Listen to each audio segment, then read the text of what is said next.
Assalamualaikum YouTube. Okay, selamat datang lagi ke channel aku Dr. Stroke. Okay, so hari ni aku nak share dengan korang. Okay, cuma tajuk hari ni agak berlainan sikit daripada yang biasa. So, kalau biasa aku buat pasal two stroke. Okay, so video ni aku nak share pasal four stroke. Okay, cumanya dia lari dari segi jenis enjin je lah, tapi masih dalam enjin jugalah. Okay. So, ramai juga yang duk tanya sebelum ni untuk four stroke ni ada kata apa tu software ataupun calculator yang dia boleh gunakan untuk nak memudahkan kerja ni kan. Okey. Jadi jawapan untuk pertanyaan tu sebenarnya memang ada, cumanya aku tak ada masa nak buat. Okey, dan memang aku lebih tumpu kepada two stroke. Jadi untuk four stroke ni aku kurang buat lah. Okey. Cumanya aku ada dia punya calculation dia ni aku ada, okay, macam yang korang nampak ni, okay. Ini adalah calculation yang aku buat, okay. Aku ambil daripada beberapa sumber lah, okay. Dia punya kiraan untuk four stroke ni, okay. Kalau korang nak tengok, korang boleh tengok dekat dalam kat bawah, dekat description kat bawah aku dah share channel YouTube daripada Hafiz Ahmad, okay. Dia share dia punya cara calculation ni dan aku simplifykan dia, aku compile jadikan dia dalam bentuk Excel macam ni dan aku akan share kepada korang. Okey. So terima kasih banyak kepada Hafiz Ahmad yang sudi buat dia punya channel share pasal four stroke ni. Okey, korang pergilah sana, korang subscribe dia punya channel. Okey, tolong dia naikkan dia punya channel, insya-Allah sama-sama kita tolong. Okay. Dan juga aku dalam video aku ni aku ambil daripada channel Sang Penderhaka, sebab dia banyak buat channel, dia banyak buat dial cam, jadi aku ambil dekat dia punya channel untuk nak rujuk dia punya data cam. Okey, data dia punya data lah. Okey. So apa yang aku buat dekat dalam software ni, okey. So kita tengok dulu, okey, apa yang ada kat dalam software ni. Okay. So kat sini aku dah catatkan sini, masukkan data pada kotak hijau saja. Okay. So kalau kita tengok kat sini ada kotak hijau, ada macam-macam color lah aku buat. Okay. Lepas ni aku akan bagi free apa ni software ni, calculator ni aku bagi free je. Okay. Cuma korang jangan usik apa-apa yang warna selain daripada hijau. Okay. Hijau saja yang korang boleh usik. Okay. Lain jangan usik. Okay. So kat sini ada 4 bahagian. Sini ada satu. Okey, sini ada satu bahagian lagi untuk 2 intake valve. Sini ada satu bahagian untuk 1 intake valve dan dekat bawah ni ada lagi. Okey, satu bahagian lagi. Sini ada bahagian valve leaf dengan piston. Okey.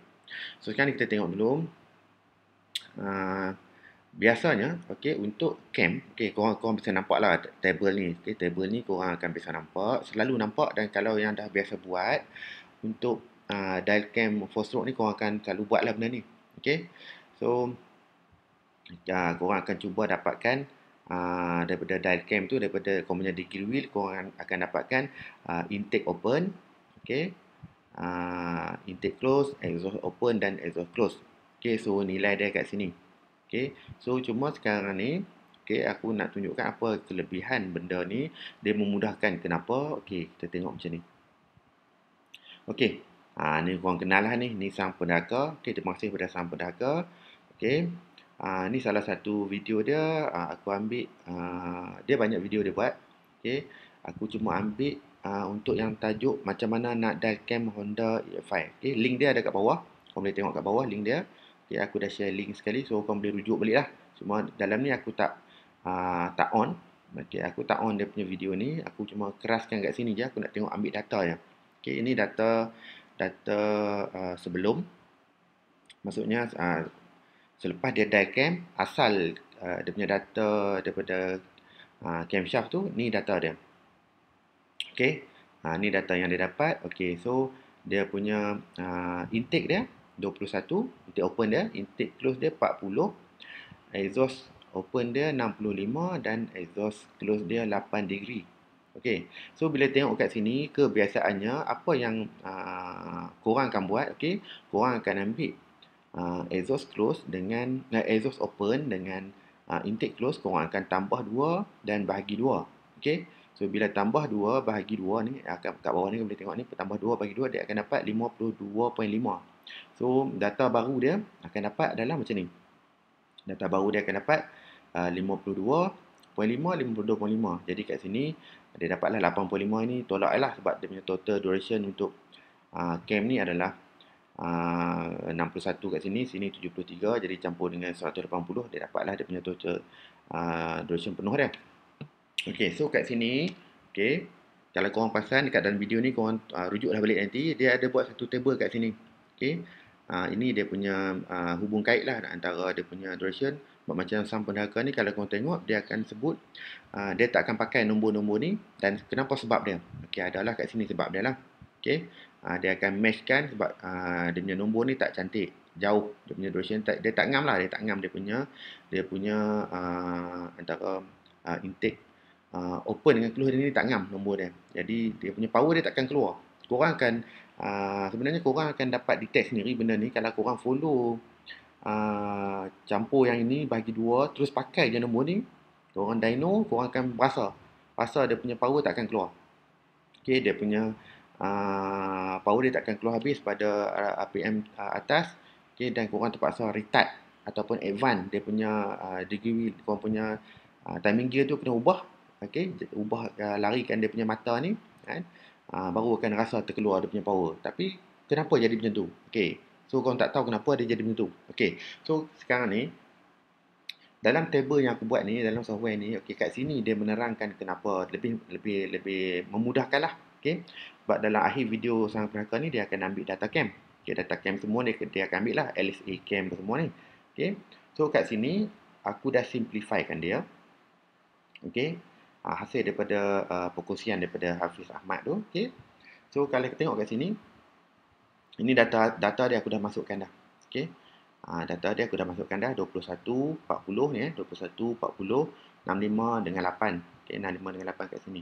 So bila masukkan kat sini, okey, automatik dia akan generate data baru kat sini. Data baru ni adalah mewakili yang sini lah. Cumanya kat sini, kalau korang perasan, kalau korang tengok betul-betul, okey, nilai yang Sang Pendahaka buat ni asal ni 52.5, 52.5. Okey, tetapi aku punya 55.5, 49.5. Okey, data ni kalau korang perasan 55.5 dengan 49.5 adalah dekat dengan data yang baru yang dia nak pakai. Kat sini nampak? Ni. 50 dengan kat sini dia ada tukar dia punya data lah ni. Kat sini dia ubah dia punya data. Jadi bila ubah jadi sini 50, dia automatik semua sekali akan ubah lah. Ini 50. Okey. 50 dia akan pakai dengan kat sini dia jadi 10 kat sini lebih kurang. Nampak sini 10. 50, 10. Okey. Lebih kurang lah kat sini kalau tengok. Sini 49.5, sini 11.5. Okey. Cumanya, okey, kenapa data aku jadi macam ni? Okey. Dan kenapa data dia macam ni? Okey, sebenarnya kat sini. Okey, duration dia ada terus tunjuk kat sini, duration untuk exhaust dan untuk intake dia. Okey, dah boleh terus baca kat sini. 253 dan 241. Okey. Kenapa data dia jadi macam ni? Dia tak dapat selarikan, kita tak dapat selarikan lah. Okey, maksudnya nombor sini dan sini tak sama. Okey. Ini adalah disebabkan oleh dia punya duration tak sama. Okey, exhaust dengan intake dia tak sama. Okey. Bila exhaust duration dengan intake duration tak sama, jadi dia punya LSA valve dia tak sama untuk setiap valve. Okey. Jadi untuk exhaust valve, dia punya LSA valve dia adalah 118.5. Okey. Untuk intake valve pula adalah 99.5. Okey.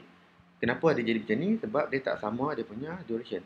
Kalau duration ni sama, maksudnya kalau kat sini 253, sini 253 juga, jadi LSA valve dia akan sama. 118.5, sini pun akan jadi 118.5. Dan bila sini dan sini sama, LSA cam dia terus akan dapat sama. Tetapi bila duration kat sini tak sama dengan kat sini, jadi dia punya LSA cam dia tak akan dapat sama. So bila kita samakan kat sini macam yang ini, okay, memang dia tak akan sama sebab LSA dia lain.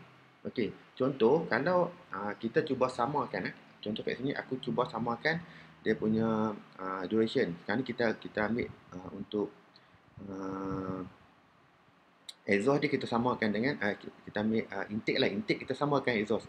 Okey, contoh kat sini aku nak samakan intake ni jadi 253 juga.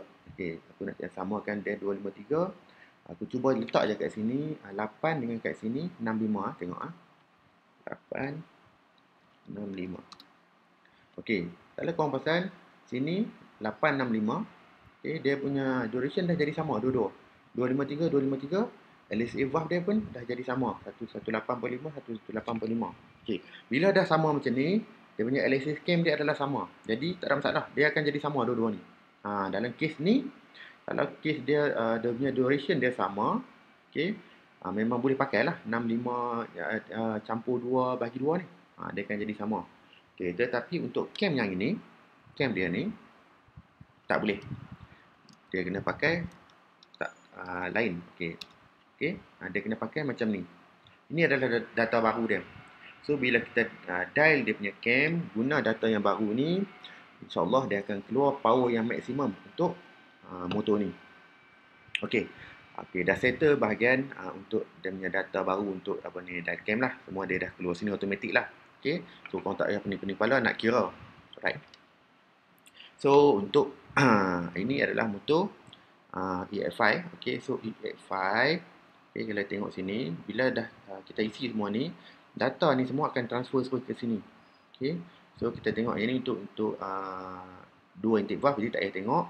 Kita tengok untuk satu intake valve lah. Okey. So sekarang ni, okey, untuk satu intake valve, kita katalah dia punya size piston dia sekarang ni 53. Okey, sebab dalam video ni dia tak bagi tahu berapa dia punya size piston, jadi kita anggarkan je lah. Okey, kita buat agak-agak lah. Okey. So size piston dia 53. Okey. Aku anggarkan dia punya size valve, kita katalah dia pakai untuk ni, untuk size valve intake untuk size valve intake kita katalah dia pakai 28. Okey. Tak kisahlah berapa pun, sebenarnya ni contoh yang aku nak bagi contoh je. Okey. So dia punya intake valve flow ni dia akan ambil automatik dari sini. Okey, dia baca dari sini automatik. Dan dia punya CR ni dia akan baca automatik. Okey, daripada berapa isi padu. Ini isi padu kita belum tentukan lagi ya. Sekejap lagi aku tunjuk. Okey. So sekarang ni stroke dia, contohlah stroke untuk motor ni kita katalah kita letaklah 54. Okey, contohlah 54, 55 lah, 55. Okey. Okey, jadi dia punya sisi motor dah dapat 121.28. Okey. So sekarang ni dari sini, okey, korang kena tengok dekat sini yang color biru dengan color kuning ni. Okey. Nak tengok dia punya persen valve antara valve dengan bore ni berapa persen. Okey. So kat sini dia dah kira 27.91. Okay, dua-dua ni sama, dia kan kira sama 27.91. Cuma hanya sekarang ni bila dia dah kira yang ini dapat 27.91, kita tengok 27.91 ni duduk dalam range mana? 30 ataupun 25. Okey. So kalau bagi aku 27.91 ni aku akan gunakan yang range 30. Okey, sebab dia dah menghampiri, dia lebih besar daripada 25 lah. 27.91 ni dia dah menghampiri 28. Okey, jadi dia dah dekat dengan 30%. Ini persen ini dalam persen. Okey. Dalam persen. Jadi tengok yang sini. Jadi DCR, okey, DCR kat dalam ni adalah dynamic compression ratio. Okey, dynamic compression ratio ni dia berlaku semasa proses lejang mampatan. Okey, selepas lejang kemasukan, masa lejang mampatan ataupun lejang kedua lah. Okey, di mana exhaust valve tertutup dan juga intake valve tertutup. Okey, maksudnya selepas daripada intake valve terbuka mula-mula, okey, dia nak naik piston dia dah turun ke bawah, dia nak naik daripada BDC nak naik ke atas, exhaust valve akan mula tertutup. Okey, bila tertutup baru kita kira dia punya CR. Dari situ dia panggil dynamic CR ataupun dia punya actual CR lah kalau yang aku guna istilah dalam two stroke actual CR sama je actually dengan dynamic CR ni. Okay. So sekarang ni dia ada range dia kat sini ya. Antara 7.9 sampai 8.8 nisbah 1, okay, untuk dia punya DCR dia. Okay. So berapa dia punya minimum DCR dan juga berapa maksimum CR. Ni dia punya minimum DCR, maksimum DCR. Jadi kat sini bila dia duduk dalam range ni, dia automatik dia akan kira korang punya CR. Ni adalah full CR. Okey, CR daripada yang penuh lah. Okey, CR dia berapa CR yang maksimum dan minimum yang korang boleh pakai. Okey. So CR yang korang boleh pakai adalah di antara 10.9 nisbah 1 sampai le maksimum 12.14 nisbah 1. Okey. So kalau korang punya CR duduk di antara dalam range ni, okey. Dan juga kalau korang punya CR duduk dalam range ni, okey juga. Okey, ni kamu punya DCR lah. Okey, so sekarang ni contohlah korang buat untuk motor EFI ni, korang biasanya kita tak tahu berapa CR nak pakai. Jadi kita boleh anggar. So sekarang ni kalau tengok kat sini, dari sini baru kita dah tahu nilai kat sini, baru kita masukkan nilai dekat atas ni untuk nak cari CR. CR ni mestilah duduk antara ini dan ini. Okey. So sekarang ni CR dia kat sini adalah 8.35. So nilai CCV inilah nilai head nilai air dalam head. Okey, si padu dalam head dan korang masukkan guna burette ke guna pecegari tu, okey. Sekarang ni kena cari nilai kat sini bagi dapat nilai antara ini dan ini. Cara dia ubah nilai kat sini. Okay, tengok aku ubah kat sini. Okay. Sekarang ni 16.5. Kita kalau nak dapat, nak naikkan kepada 10 ni, kena kecilkanlah nilai ni. Okay, jadikan, aku cuba jadikan dia 14. Korang tengok. 14 ml. Okay. Nampak dia dah naik jadi 9.66. Okay. So tak dapat lagi dalam range ni. Ni masih lemau lagi ya. Masih lagi tak apa cukup power. Okay, so aku letakkan dia 13. Okay, so 13 dia dapat 10.33. Belum sampai lagi yang minimum. So boleh turunkan lagi nilai kat sini 12.5. Tengok. Okay, dia dapat 10.7. Masih tak dapat lagi. Terus letak 12. Alright. Okay, so bila letak 12, okay, dia terus dapat CR dia adalah 11.11. Okay, 11.11 maksudnya dah lebih daripada nilai minimum dia dan masih kurang daripada nilai maksimum. Jadi masih so nilai ni bagi aku dah boleh pakai. Maksudnya kita dah boleh gunalah untuk motor ni boleh guna dah CR 11.11. Si padu yang nak kena cari dekat dia punya head adalah 12. Okey, so kalau kata kawan terlebih buat, katalah terpakai 11, tengok berapa jadi. 11 CR 11 masih ada punya si padu 11 punya CR dia masih lagi 12.03. Masih lagi dalam range. Okey. So masih tak ada masalah lagi. Masih boleh pakai lagi. Cumanya ini dah tinggilah CR ni. Okey. Right. Okey, so korang faham untuk nilai nak cari dia punya CR. Okey, kat sini simple je, benda ni simple je. Lepas tu pula, okey, lagi satu kat sini dalam calculator ni, okey, ada bahagian okey, ini untuk dia punya valve lift.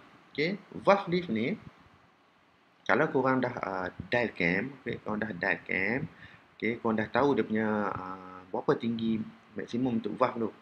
Berapa valve lift dia maksimum dia.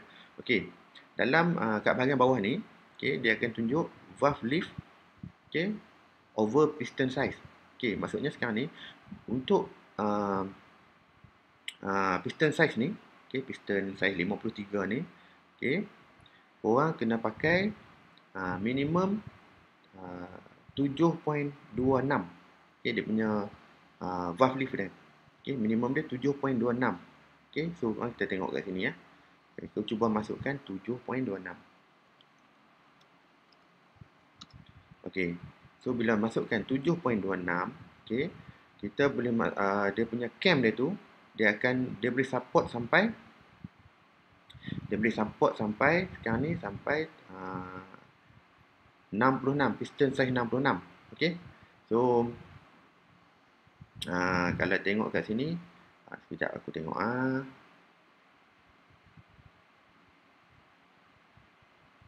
okey, sekejap. Yang ini dia kira sebelah sini. Okey, tak apa, nanti yang dalam link tu nanti aku akan ubah sikit. Okey, aku ubah aku akan letakkan ada kiri kanan lah, ada dua. Okay, sebab yang ini sekarang ni dia kira untuk piston yang ini. Okay, sekejap aku letak kat sini 53. Okay, baru dia kira yang ni. Ni, okay, sorry ya. Ini minimum. Untuk minimum piston 53. Okay. Dia punya valve lift dia adalah 5.83. Tengok sini ya. 5.83. Okey, 5.83 dia punya minimum valve lift dia adalah 5.83 untuk piston size 53. So kalau kata korang nak pakai cam, kena cari cam minimum cam dia adalah 5.83 baru boleh ngam untuk size piston 53 ni. Okey. So kalau korang tak ada cam, okey, korang dah tahu dia punya lift dia berapa. Okey, contoh lift korang yang korang ada 6 mm, jadi berapa maksimum cam piston yang korang boleh support, yang dia boleh support untuk cam tu. Okey, tengok 54.55. Okey. Dari sini boleh tahu. Okey. So sekarang ni untuk yang ini, okey, contoh sini ya, aku copy yang ni dulu. Okey. Ni aku buat kat sini, tak apa, nanti untuk yang korang punya tu nanti terus boleh pakai je. Aku dah kira siap lah. Okey. So yang ini sekarang, okey.